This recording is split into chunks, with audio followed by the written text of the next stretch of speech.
Women Taking the Lead, episode 233. For me, it's in moments that I start comparing myself to other people, or I start taking into consideration what somebody else says or what their opinions are of how I should do things. That's when I start to falter. So, there's this thing called, yes, go gather information, but the advice that I would really give to myself is like, your number one job is to know you and to know what's right for you and to figure it out for you. And because once I know that, then I can show up as my best self. And then I can plow through all of this other yuck, like all that other self-doubt or I should be like this, or let me try the business model that looks like that over there versus what's right for me. Hello, my name is Jody Flynn and welcome to Women Taking the Lead, where we are all about creating blasts of inspiration to help you overcome self-doubt so you can lead with confidence, integrity, and a sense of humor. Have you grabbed your copy of my best-selling book, Accomplished: How to Go From Dreaming to Doing? Head over to womentakingthelead.com/accomplished to access the secrets to achievement and success. Now, your future awaits, so let's get started. Hello, everyone, and thank you for joining us today. I'm here with Krimitsos, who is an entrepreneur, growth strategist, and business coach dedicated to helping women take their businesses to the stratosphere.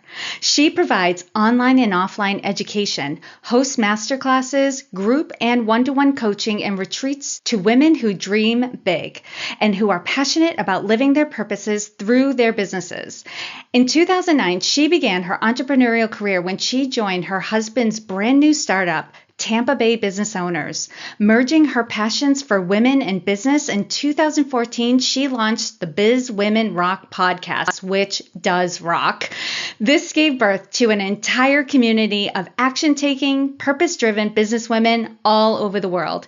Katie, I am so excited to be chatting with you today. Your podcast was one of the podcasts I was listening to before I launched this podcast. And, to have ever imagined back then I would have you on as a guest on the show and we'd just be chatting like this was crazy. So thank you so much for being here. And as you know, the bios we put out there, that's just the tip of the iceberg of who we are as people.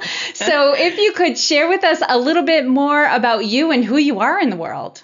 Yeah. Well, first off, thank you so much for having me. Yay! I'm so happy to be here. I feel like a giddy little girl being able to chat with you. So, oh my gosh. Okay. So who am I in the world? I think first and foremost, I am someone who is ridiculously passionate about business and really making an impact on the world. And I have chosen to do that through the lens of helping business women. That tends to be where I spend a lot of my time just because I love doing it. I am also a mother to an almost 2-year-old and have taken to motherhood pretty well. It's something I really, really love. I am married to an awesome man who just is a total big dreamer and somebody who does big things in the world. And ultimately, I just kind of like showing up and living the most I can out of this life. So that is me in a nutshell. It's you in a nutshell, but I really have to back you up when I say, like, you are who you are wherever you go. Every time I listen to your podcast, I've bumped into you at Podcast Movement. Yep. I've seen you on Facebook. Like, you are the same Katie everywhere you go. And I love that about you, like your enthusiasm, your passion, and just your good nature comes across. And, Katie, I watched you from a distance at first, had a chance to chat with you quickly when I saw you at Podcast Movement, and I think anyone who goes and checks out your pages and your brand is really going to get a sense of like, wow, this woman is living big, dreaming big, doing the big things. But as you and I both know, that's not where we start. Nope. It's usually like that's where we've evolved to, and it takes time. But, we all have times in our lives when, we aren't playing big and we're holding ourselves back because we just don't see ourselves as being capable of having that big life. So, Katie, start us off with sharing a playing small story from your life and the lessons you learned from it. Oh, my goodness. So The funny thing is I don't think I naturally play small. I think that was actually probably a learned thing because playing big probably hurt at some point.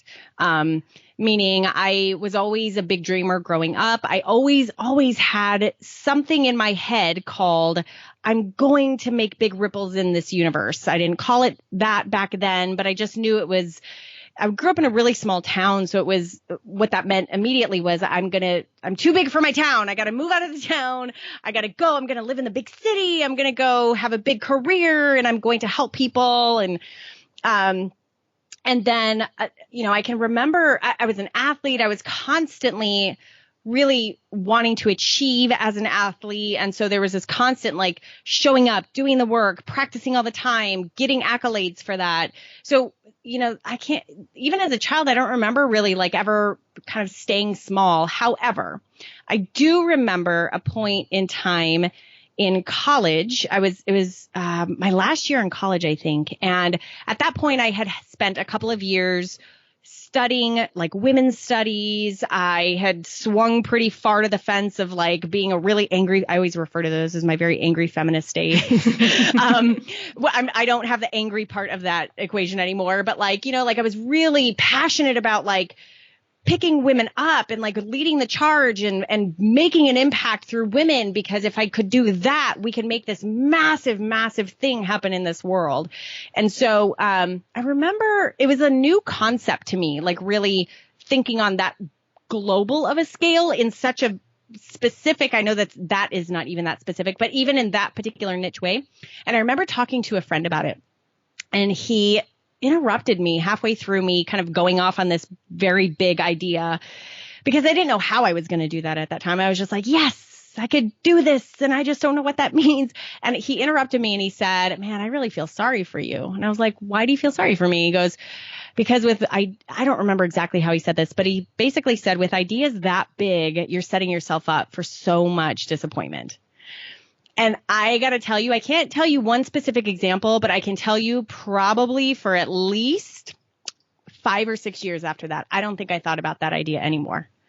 I don't even know if I thought it was possible. Somewhere in my subconscious, I had taken on and owned that having that big of a grandiose idea, even though it wasn't even specific, like I didn't even know how I would implement that, completely got erased from my consciousness, because I totally owned what he said. So as far as playing small, what I would say that would be is that I did not move forward on something that I felt so much fire about. I just kind of I moved into the space of like, okay, let me then, go to grad school, go get a job, go do all that sort of stuff, make a good wage, all that stuff. That's sort of what I moved into, which is very weird for me. Yeah, Katie, that's a perfect example. And it's amazing given the fact that you were always such a big dreamer and a big doer before that stage. And it's interesting how sometimes people can catch us at these vulnerable moments. We don't even see it coming, and they say something and it plants a seed. Yeah. And I can hear in what you're saying, like it created a story for you that you were living that, if you like live a big life, you're going to get really hurt. Yeah. Like there's no other way for it. Like that's too big. It's too big. So it's not going to happen. So why even try if you're not going to make it happen? Mm-hmm. Which, absolutely like that, unfortunately or fortunately, like it even still comes out to this day, like in those moments of self-doubt, like what I realized, I don't remember who quoted this, but it's this quote about like what we're so terrified of in life is not actually failure. It's actually succeeding. It's actually the light. Mm-hmm. It's actually how big we can be, because that's really scary, because now you have to become the person who can live in that light, right? And the person who is seen in that light. And that's really scary. And I can pinpoint that being the moment that I learned that is the moment that started something in me and planted something in me, that when I have fear that stops me, I know it's because of the living big part. And that's that one story that I can draw back to and say, dang it, I got to get that out. Yes. I don't want that. Like, I know that that's what ends up stopping me sometimes. Yes. And it brings to mind another quote that I've heard. You'll appreciate this, because it's like the flip side of the experience you had. It's set a goal so big that you have to grow into the person who can accomplish it. Right. When we think about living this really big life, we get fearful because we think, I'm going to stay the same and I'm not going to be able to live that life. I'm not going to be able to maintain it. But you don't have to worry about that, because in the striving for the goal, you will become the person who can. And isn't that true always along the way? I mean, when you're a sixth grader, you know you cannot go to college. You are not ready for that. It would eat you up and spit you back out. But you are going to grow into the person who can totally handle and enjoy college, Yeah. And the same goes for our businesses or whatever goal we have. If we want to triple our businesses, like who I am, how I'm operating right now would not be able to handle a business that was triple its size. But it's going to take a little bit of time to get there. It's not going to happen overnight. And I'm going to become the person who can. Totally. I really am a big believer, and I preach this often, that, business is ultimately a personal development journey. And if you can dream big in your business, that's great. But the place where you need to start is becoming the person who can actually live that business. So if you want to build a 7 and 8 figure business, and you're recognizing that, okay, the income that I make right now is not yet there.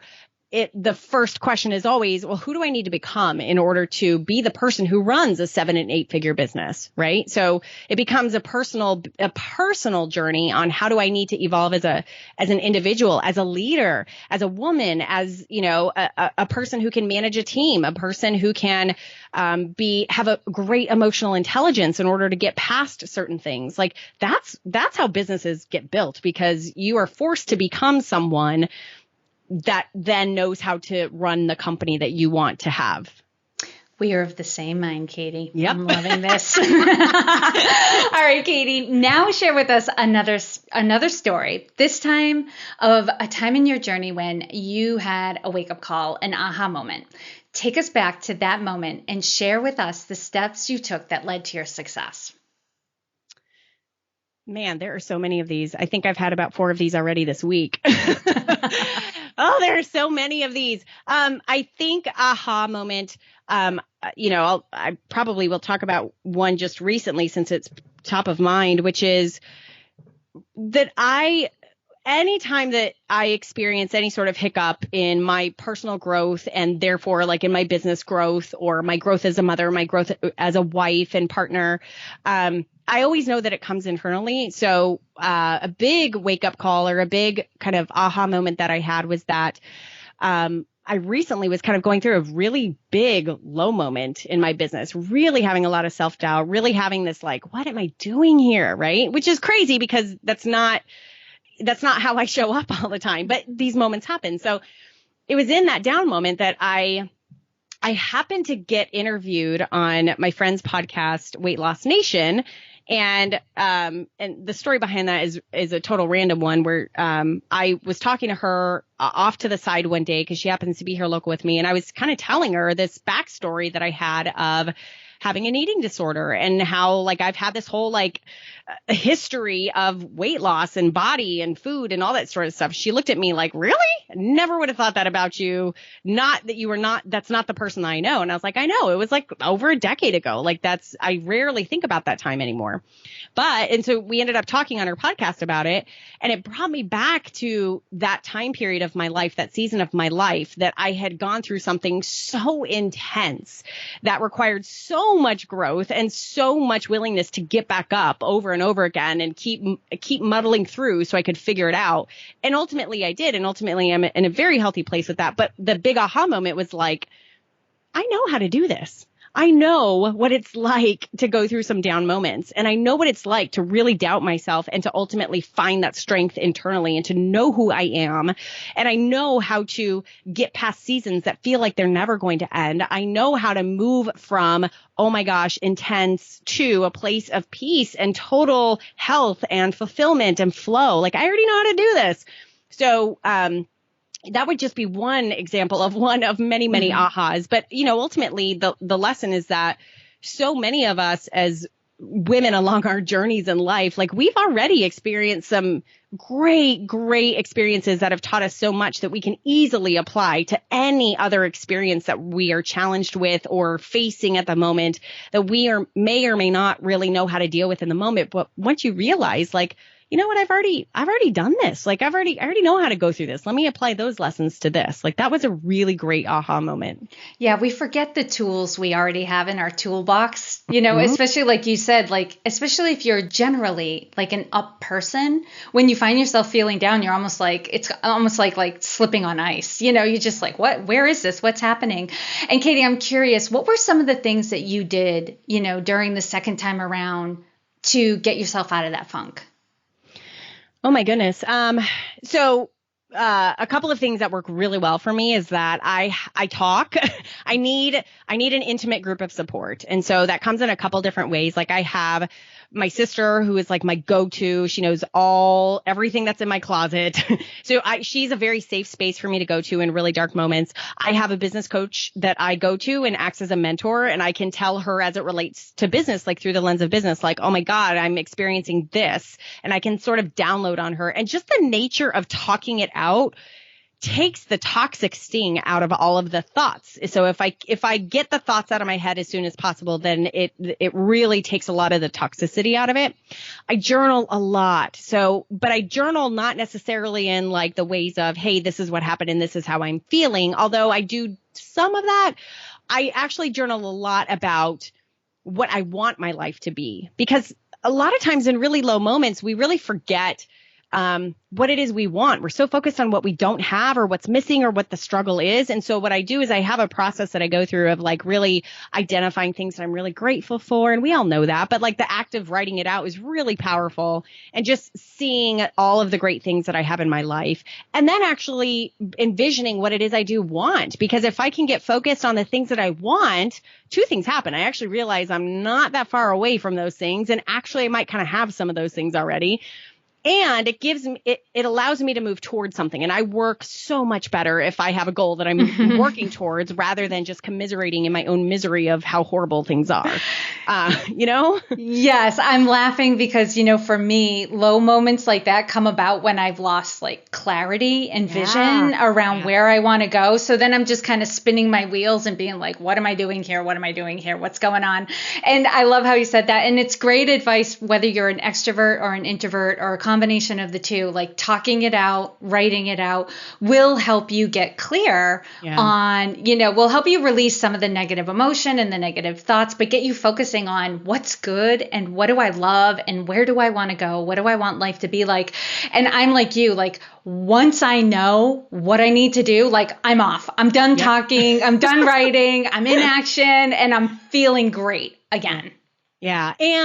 And it is so important, because I am like you in that way. And the not so great thing about that is that oftentimes I can just move immediately into action and think like I get into this, I need to accomplish. And once I accomplish, that fulfills.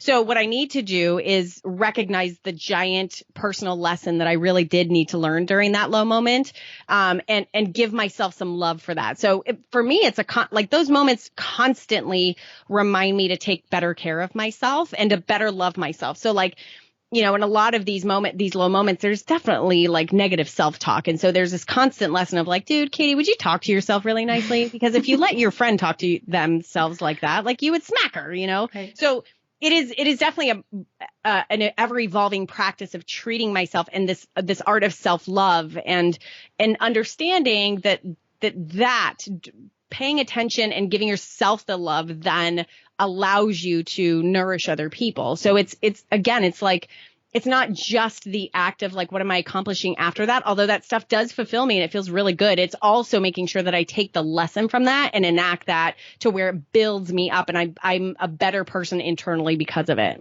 I love that. And this is a great segue, because the next question I want to ask, I ask all my guests, is about their leadership style, because, you know, you are not like every other woman who's been on this podcast. You know, every woman has been just a little bit different. And if we were to pick one person and say, oh, that's the right way to lead, the rest of us would be lost. And we'd be doing this weird, awkward dance, trying to be a leader. And I think sometimes that trips women up. So I want the women listening to this podcast to hear many, many versions of a great leadership style. So Katie, what would you say your leadership style is?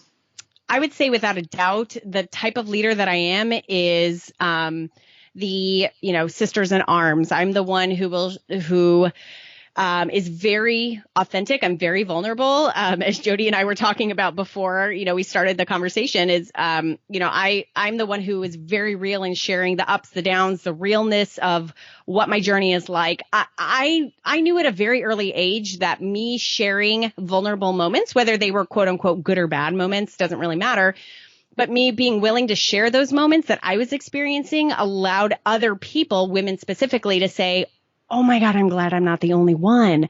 And that moment gave birth to this amazing amount of empowerment on the other end of that. So that is that's how I've sort of honed my leadership, in the sense that as I teach and as I strategize with clients, or I'm teaching a particular, you know, masterclass, or, you know, doing some sort of education for my community, it is very much like, hey, I know this and I'm going to share my information with you, but I'm not knowing it because I'm the quote unquote expert. I know it because I live it, and I'm going to share with you what I do great and what I don't do great. Mm-hmm. So I would say that I'm very much the leader who sort of like, I'm not up on a pedestal. I'm like down on this journey with you. I will walk this road with you. I'm very much a cheerleader. I see the potential in my community members, and I will help put up a mirror in front of their faces when they need to see it. And I'll just keep walking with them. That's what I do.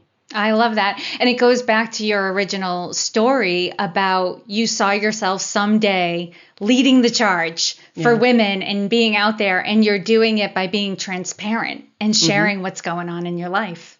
Yeah. Yep, exactly. And you're not getting hurt by it. No, I mean, I think that the weird thing is sometimes there's been a little bit of conversation about this a lot lately, about like, man, everyone looks the same online. You know, there's so many, you know, I'm in this online business space. Okay. So like my brand and I exist online a lot. That's really where my community, you know, comes together. And so, but it's like, man, everyone, all the quote unquote successful people look alike. They're all done up. They're all perfect. They're all giving this free downloadable, whatever.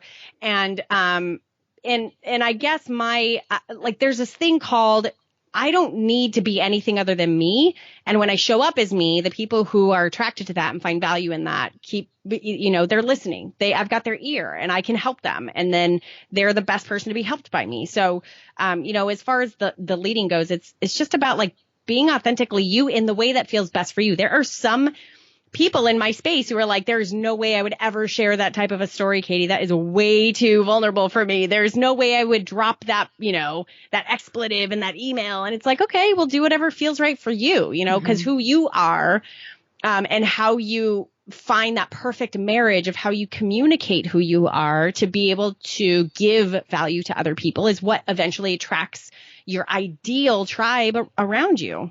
Yes. You know, and I was saying earlier about how you are who you are everywhere, right? Yeah. I really get a sense that it is the genuine Katie. I don't see pictures of you on Facebook or in ads in this like glamorous dress, looking all calm and thoughtfully off into the distance. It's typically you in your summer wear, blast laughing. It's so funny. Even my girlfriend who just redid a bunch of my like professional photos, she didn't even have to ask me. She like I got like 24 photos from her, and I think 22 of them are all like in the moment me laughing at something off, not looking at the camera. And she's like, it's just, that's how you are. And I was like, good, I'm glad you captured that. The whole like forward facing professional photo does not line up with who I am. And I love that about you. You're genuine, because like at no point do you look at those pictures and go, well, no one's going to take me seriously if I put this up. It's like, no, that's who I am. So that's what's going out there. Yeah, love it. And Katie, what's one thing you're working on right now that you're really excited about and want to share with us? So I am super, super excited that I have, a couple months ago, I launched the Biz Women Rock Elite community.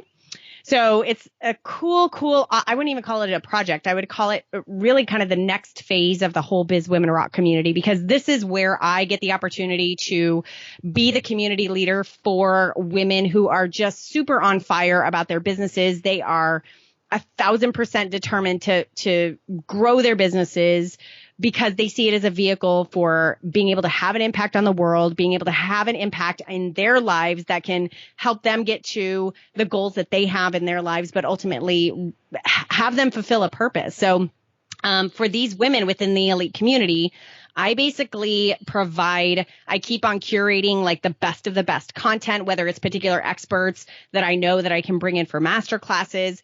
And I'm celebrating the wisdom that we all have amongst each other. So I do case studies in there once a month where I will, choose different members and have them come and teach everyone else about what they know. Not necessarily their expertise that they teach, by the way, but something like they just do really well in their business that could have nothing to do with who they are to the public world, but they do it really well in their business. And so they're there sharing all of that expertise with all of the other members. And ultimately they just get, it's like we have a virtual networking meeting that we have once a month so that we can actually connect with each other and make really great relationships. And this is the community that they all go to, that they have like this really tight knit sisterhood of people who are in this journey with them. So that is really special to me because that allows me to work deeper and deeper with women who are just, they're going to figure this out and they want those other yes women along that journey with them.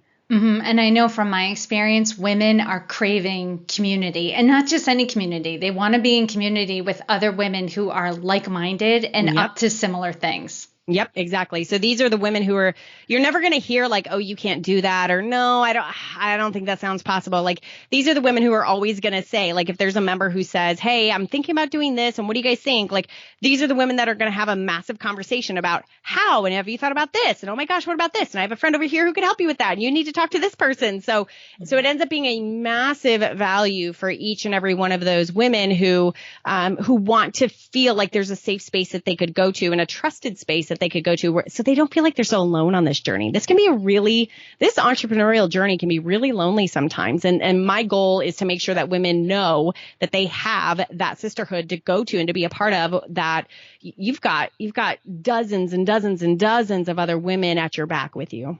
Love it. And Katie, on the flip side of things, what would you say is your biggest leadership or business challenge that you're faced with right now? I would circle back and say that I am my own worst enemy, because I think big and I want to play big. And there's this gap between how I actually will show up all the time versus what I want to be doing. And that literally is like, okay, I know I need to do this Facebook Live series, and I know I need to build out this particular funnel over here, and I need to do X, Y, and Z. So, and one of the I don't call it a challenge. Like I don't work well with having 8,000 things going on at once. I kind of freeze up. I am very good if I've got 2 or 3 things to focus on, and that's it. So because of that, I'm pretty much in constant prioritization on like what things get my attention, and anything else that's not on that list just doesn't get my attention. So my biggest challenge is like keeping up with the big dreams that I have, and ultimately like just giving myself a lot of grace for not having everything so big already, and just keep on showing up and doing it. Mm-hmm. And that's been a theme that's been coming up as you've been sharing your stories, is just having compassion for yourself and grace. I've fallen in love with that word, that the undeserved gift of just space. So thank you for that. Yeah. All right, Katie, now we're going to do a quick leadership roundup. So tell us, I know, so excited. What is one practice you have that helps to make you a better leader? The immediate answer that comes to my mind, there are a lot of these, but I think the immediate answer that comes to my mind is morning journaling. And it's a practice that I've gotten into probably over the past, like little less than a year. And every single I call it my mindset Olympic work because just like kind of Olympic athletes, like they are doing very hardcore exercise and like focused workouts in order to make them Olympic athletes. I really do believe that our mind determines what we see in our lives in this world. And so the kind of mindset work that I've been doing comes through, and I practice it through the art of journaling and through this idea of like, I want to manifest this and I want to have this. So that practice every single morning helps me actually put a vision and words on things that I never would have really gotten out of my head. And the reason that that allows me to show up better as a leader is because I can then see myself as the leader. I can see what comes up for me. I can see what challenges I'm having. And I really feel like the better I am at being me, the better a leader I can be for other people by mere example, and by sharing those lessons with everyone else. So that morning journaling process, my Mindset Olympics process every single morning has been a really powerful tool and daily practice for me to show up as the best kind of leader I can. Have you branded that Mindset Olympics? Because that's brilliant. Right? Yeah, I love it. I have like a 7-day mindset challenge. And I think I need to kind of rebrand that under the, let's run the Mindset Olympics. Yes, especially when the Olympics come around again, you'll definitely have to do that challenge. Great idea. Great idea. I love it. And Katie, what advice would you give your younger self? The advice I would give to my younger self is just to know myself. Like my number one job is to know myself and to not pay attention to what anyone else is doing or whatever anyone else thinks that I should do. It's in those moments that like I'll use it for me. And if you happen to identify with this, great. But for me, it's in moments that I start comparing myself to other people, or I start taking into consideration what somebody else says or what their opinions are of how I should do things. That's when I start to falter. So, there's this thing called, yes, go gather information, but the advice that I would really give to myself is like, your number one job is to know you and to know what's right for you and to figure it out for you. And because once I know that, then I can show up as my best self. And then I can plow through all of this other yuck, like all that other self-doubt or I should be like this, or let me try the business model that looks like that over there versus what's right for me. I love that. Now share with us a success quote or a mantra and why it has meaning for you. I could tell you one that's top of my mind right now because a client of mine actually sent me a beautiful piece of art with this saying on it, but it's stay in your lane. And I can't say that it's a success quote, but it's a nice, awesome reminder to like kind of going right back to what I just said, which is, pay attention to you, find out what works for you, and, stay there. Don't feel like you need to be going and, bowling your bowling balls down, all 12 lanes. Like stay here in your lane. That's where you can make the biggest impact. I love that. And for me, I always hear another message like, and don't feel the need to meddle in other people's stuff either. Like, don't get too caught up with what other people have going on and feeling like you have to try to fix it or mentor or anything like that. Like, stay in your lane, stay focused, help the people you're meant to serve. Mm-hmm. That's where you're going to do your best work. Yeah, life is too short to get muddled up in all that other stuff. Mm-hmm. And lastly, Katie, what is the best way for this community to connect with you? So my home base is at bizwomenrock.com.